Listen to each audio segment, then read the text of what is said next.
want to start talking about Flash animation more often on my channel, hence Flash Animation Month. But I often don't know where to start. There are many series and cartoons that could be cited as the launchpad for the medium, but what series or creator really truly is the most influential? While many have their answer, I feel Eddsworld should have a contender shot for being the zenith of web animation and videos. I know that there are many before this that should have that title, but I think Eddsworld's popularity, serialization, and concept made it very influential as a web cartoon. Eddsworld started in 2004 and was created by Ed Gold, primarily shown on NEWGROUNDS.com. Eddsworld featured 4 characters. Ed, the titular character, played by Ed Gold, and later played by Tim Hotkeet. I know I said that wrong, I apologize. Tom, played by Thomas Ridgewell, or Tomska. Matt, played by Matt Hargreaves. And Tord, played by Tord Larson. This was the main lineup for what would be known as Eddsworld Classic, until Tord Larson left Eddsworld. After this, we would get Eddsworld Modern, then Eddsworld Legacy. God damn, it's tongue twisty. This is just how the series has been chronologically organized. Eddsworld has a basic premise. 4 friends living in a house. British/internet comedy ensues. Right, time for Operation Mega Escape 4. Open! Access! Enter! Broccoli?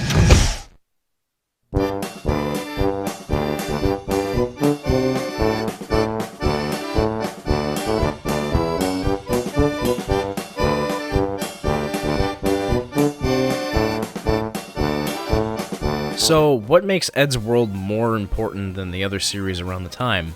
When looking at Flash animation in relation to Newgrounds and YouTube in a panoptic scope, there is no denying its everlasting presence in internet culture. Eddsworld is one of the first series that spawned from the internet to become culturally relevant in some way. They had a segment on the BBC, it had merch, and it's pretty recognizable all around. Gone from entertaining 12 to 15-year-olds in Middle America to being watched by world leaders and politicians. Eddsworld has attracted 255,000 views, which beats many children's programs these days on broadcast television.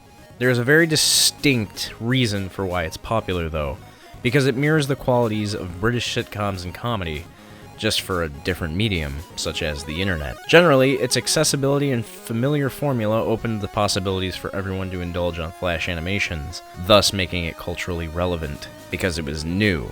You're probably asking yourself, you can apply this argument to series like Homestar Runner or any other popular series, this is just poppycock. While I can actually agree with the statement on Homestar Runner, I also believe that Eddsworld has taken advantage of the success they've gotten from YouTube as a platform, especially in later years. I feel that Eddsworld has carried on past Homestar Runner due to the amount of content that's come out compared to Homestar. Furthering my point about Eddsworld, it was a series that was more character-driven than anything else. It mirrors the traits of a lot of British sitcoms and comedy, just spliced in with internet humor. This is a far, far, far stretch, but I think Eddsworld is the internet's The Young Ones, which centers on 4 students living together. 1, 2, 3 o'clock, 4 o'clock, rock. 5, 6, 7 o'clock, 8 o'clock. Well, that's put the rent up by a third. I really screwed that up, didn't I? I should think I'd look pretty stupid if anyone was watching. Oh, look at that. Should have had a shorter rope. Could have done with being a bit shorter. What that lad needs is a good hard... I tend to talk about this a lot, but memes and internet humor really evolved with the advent of Web 2.0. Around the time frame of 2008 to 2011, lol so random humor took a hold. Evidence of this was ASDF movie made by Tomska and others. Hey guy, hey, smell my flower.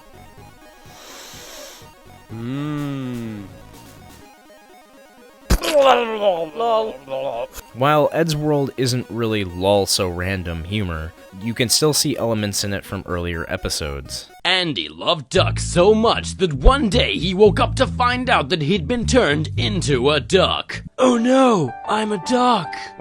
Now he's gotta find a way to space cats. I'm not an expert on the semantics of British humor, but integrated with the internet humor kind of makes this the first to do this kind of stuff. But be sure to tell me I'm wrong in the comments. Now, this isn't really a research-heavy part of the video, because a lot of the influence of Eddsworld comes from its late creator, Ed Gold. He wasn't just a trailblazer in the subsequent animation movement on the web. He was very well respected and was considered a great person. Many other animators, peers, and creators voiced their condolences in the wake of his passing. YouTube even spotlighted and featured Eddsworld due to this. There are so many tributes by fans as well, and if that doesn't tell you about how impactful your work was, I don't know what else to say. I don't want to go much over Ed's passing because this isn't the real reason Eddsworld is remembered. It's because of its ingenuity and passion by its initial creator. Sometimes things are highlighted by nostalgia when they really don't deserve it, but I believe Ed's work surpasses this notion. Also, if you haven't watched the Eddsworld documentary on Matt's channel, you should go and do that. It's a great behind-the-scenes documentary that far surpasses this video in information about the whole thing, but I still want to make a loving tribute and analytical video to show anyway. It's a huge task. It's not just taking on a long cartoon project like any other. It's something with a lot of emotional connection for a lot of people around the world. So there's a lot of very judgmental eyes watching, and if you make any kind of slip up, they'll be the ones to spot it. I was dedicated to making sure that we do a good show, not just repeating the same jokes from the old episodes. Ed Gold lives on through his animations and the continuation of the series. Ed's dream in life was to create cartoons with his friends. Despite his corporeal form not being with us, his dream is still living on, and subsequently, a very strong, citable legacy that manages to drive his friends to continue it. Thank you for watching.